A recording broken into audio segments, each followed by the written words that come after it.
The curse has been broken. Charles Leclerc won in the Principality of Monaco in front of an absolutely delighted crowd, thrilled to see their idol shine on the rock at the end of the worst race of the season, if not the worst race I've seen in the past 5 or 10 years. Leclerc was the sole ray of sunshine of the day, whether you are a Ferrari fan or not, or even if you don't particularly like this driver, you can't help but be happy to see him win his home Grand Prix after so many years of bad luck and struggles. The race hasn't been very thrilling, we will agree on that, but paradoxally, that weekend Monaco offered us insights at every level. At the top, the competition is fiercer than ever, while most of the other teams continue to disappoint. Above all, the attitude of some drivers could have a decisive impact on their future in the discipline. There are many things to decide from this Grand Prix, a Grand Prix that will have a significant consequences for the future, and I will explain everything right now. Let's start with the event that might interest you the most, the collision between Pierre Gasly and Esteban Ocon.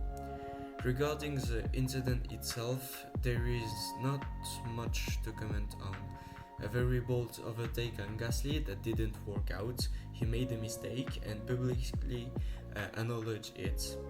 Obviously, this is something that should never happen, and in my opinion, he is the first to be aware of that. However, the consequences of this action are multiple. First, it simply ends his race. It's unfortunate because he was in 11th place and there was perhaps sometimes something to be gained. Unfortunately, his car was greatly damaged and it gives his team a lot of work that they really don't need right now.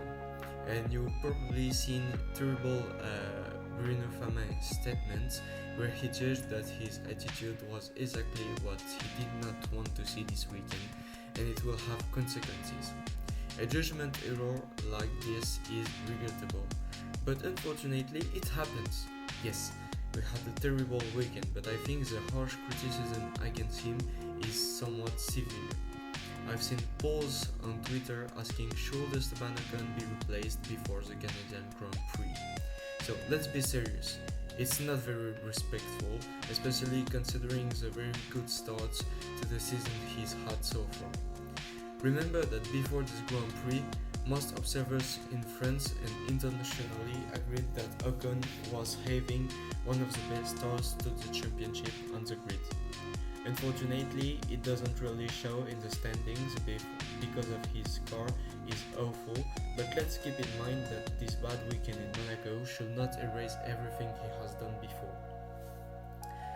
There is also news from Sky Sport that just came out as I'm recording this. According to them, Bruno Fama is tempted to replace Ocon with Duan for the Canadian Grand Prix, and if that happens, it will obviously be a huge blow and very likely the end of the collaboration between the two parties at the end of the season.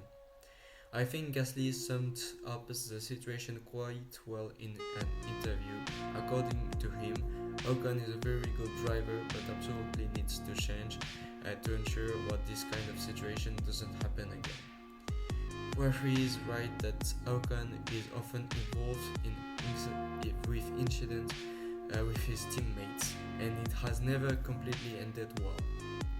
One thing is certain, this event will have consequences for his future. He knows he's in discussions with other teams, notably Sauber and possibly Mercedes too, and for several weeks Ocon has been quite close to leaving. Ultimately, given how Bruno Faman criticized him live on global television, I imagine it was really hard to take. Also, remember he didn't hesitate to part with the key team members. Esteban Ocon was part of Laurent Rossi's project and Rossi wants to rebuild everything on a sound basis, on a clear basis. So I think he might decide not to extend with Esteban Ocon, favoring an internal option like Jack Doohan or Mick Schumacher, are even going for an experienced driver like Valtteri Bottas. There are still 11 drivers on the grid out of contract, so things can change. And the only certain thing today is that it's hard to imagine Alpine continuing with this driver duo, even though Esteban Ocon has been the most performant of the two since the beginning of the year. I sense there are quite a few points of disagreement today, to the extent that he's in talk with Haas to take Magnussen's place. So we will see what happens, but it's certain that something broke at Alpine this weekend. Speaking of Magnussen, shouldn't this first lap crash have consequences for him? After all, he has accumulated 10 penalty points on his super license since the beginning of the season. He's one infraction away from a race exclusion. Given the incidents in question, you might think Magnussen should be penalized. He ran into the back of Perez's car, leaving his car in a bad state. Helmut Marko even estimates the damage to cost between 2.5 and 3 million euros. Yet, Magnussen should indeed be there for the next Grand Prix in Montreal, and ultimately the reason is quite simple. The FIA stewards decided not to open an investigation following this incident, and I don't know about you, but it personally surprises me a bit. So yes, there can be more leniency where an accident like this happened on the first lap, but if Esteban Ocon gets a penalty, I don't see why Magnussen get off scot-free.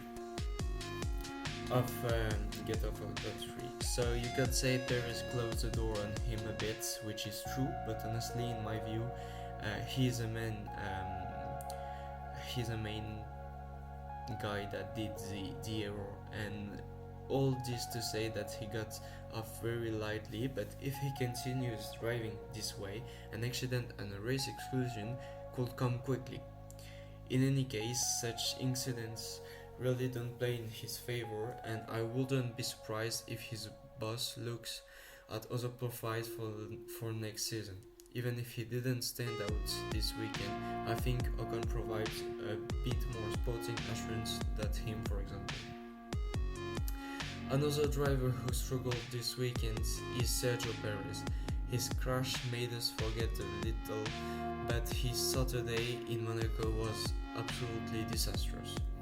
He went out in Q1 and didn't reach Q3 for the second time in 2 Grand Prix, and his form slump reminds us of his terrible second half of the season last year.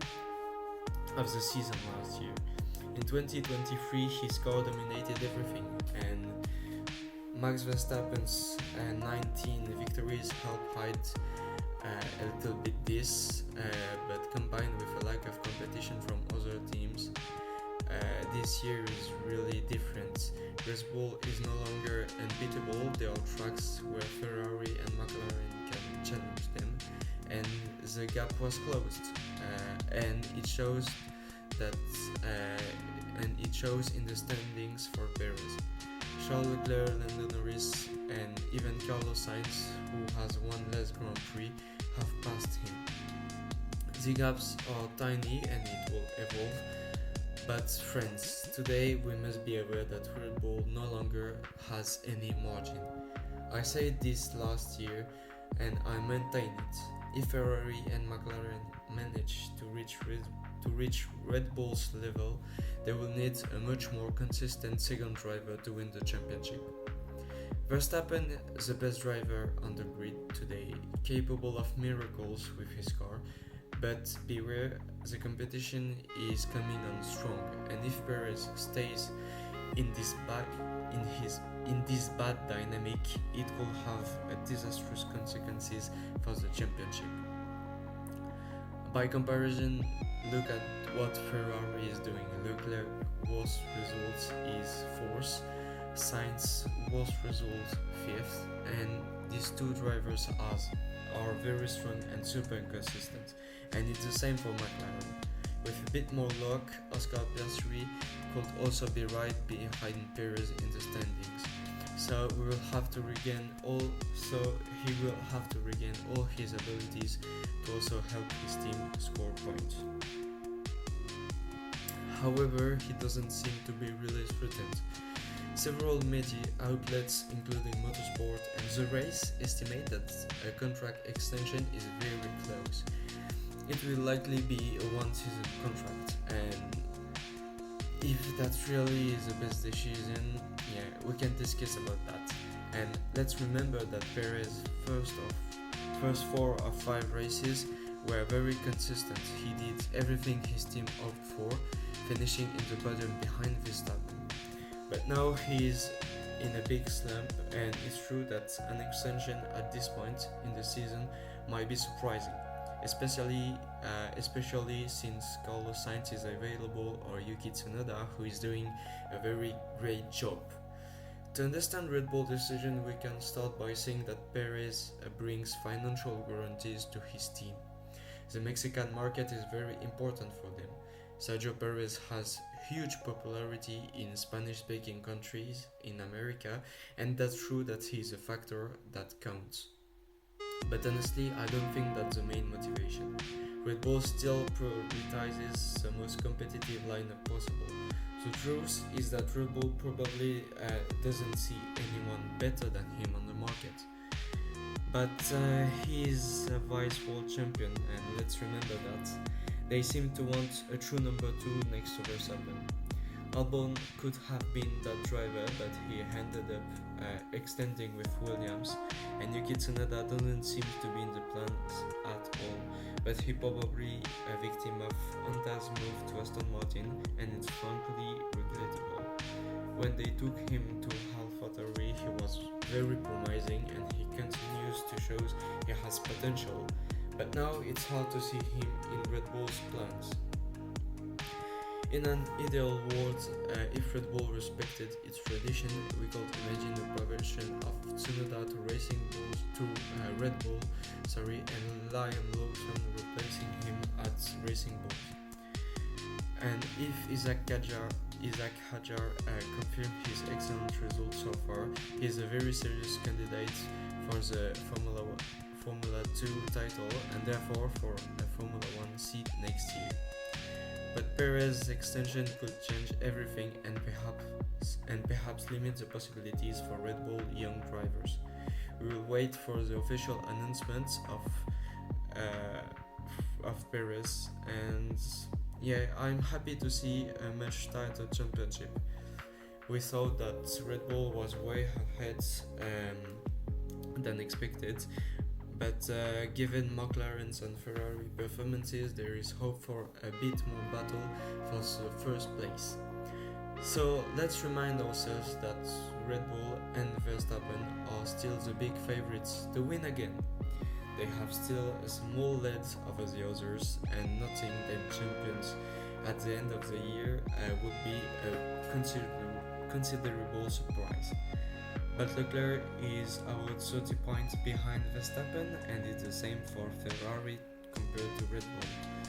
McLaren is a great outsider, capable of taking pole position, podiums, and occasionally fighting for victories.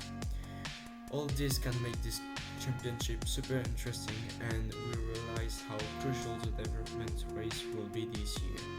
Maybe Ferrari will bring a super upgrade that will put them in the lead, or maybe Red Bull will.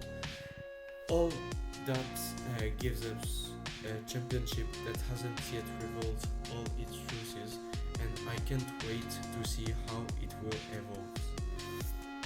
Hopefully with more suspense than last year. Anyway guys, thank you for watching this video.